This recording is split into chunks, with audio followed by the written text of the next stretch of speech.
What determines our outlook on life is the questions that we ask ourselves unconsciously. So if you don't like the answer, the question is messed up. You want to change the answer, change the question. Okay? A lot of people, their question is, why does this always happen to me?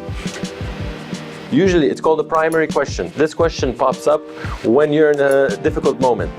Why does this happen to me? Why doesn't anyone understand me?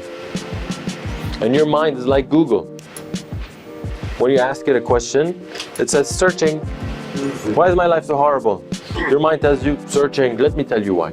You hate your job. Your wife doesn't like you. You're not making money. Gives you all the reasons why. Now, instead of asking, why is my life so horrible? Why don't you ask yourself, how can I change my life around to the better? How can I feel good? If I want to change the way you feel, I can simply ask you a question. Okay, I can ask you this. What would it feel like to be very happy? What would it feel like? Okay, see what he's doing? He's looking, he's searching in his mind for it. Yeah. You ask a question so many times, your mind has to go there. Okay? When you're facing a conflict, see, I didn't actually tell you to be happy. I told you, what would it feel like to be happy? And you're like, you're probably looking at what could be happy, or you went back to your past to search for it.